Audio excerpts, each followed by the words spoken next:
good, everyone, and welcome back to Jay's Pages, the channel where we keep book reviews real. If you're new here, I mostly talk about fantasy and fiction books that have meaning behind them instead of just filling up the pages. Today's book is Epoca the River of Sand by none other than Kobe Bean Bryant. Yes, the second book in the series. I'm not gonna lie, I went into this one with some high expectations because the first book was fantastic in my opinion. So the big question is, can this one live up to the hype? Well, a quick recap of the story before we even dive into my opinion. Pratia is the princess of Epoca, and she wants to make the junior epic team and compete in the games. But rising tensions forces her to question whether being an athlete or a leader matters more.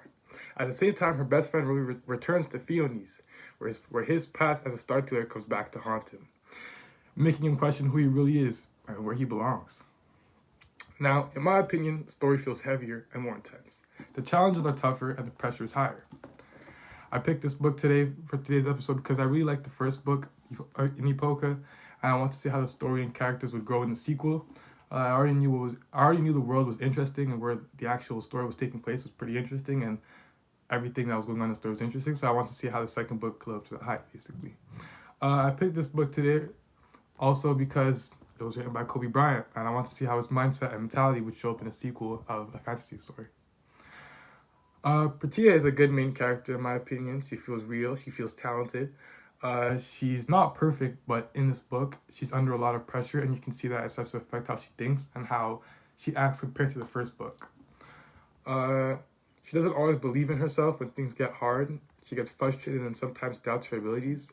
But what I liked was that she doesn't just win everything right away. She has to struggle, make mistakes, and learn from them, which makes her growth feel more realistic.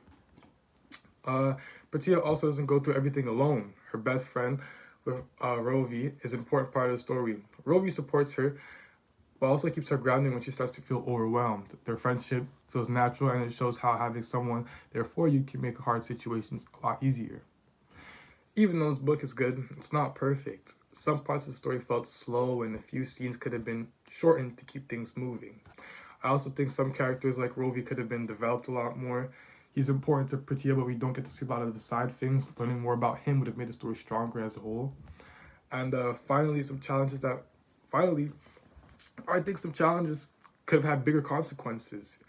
If the book showed more impact from certain moments, Pratia's growth would have been more impactful, and she would have developed more as a character in the story herself.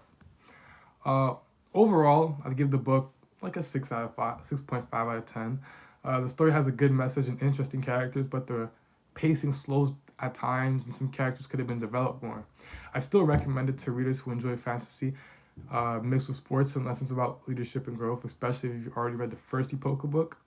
And thanks for watching. It's been Jamar, and I'll catch you on the next page. Bye.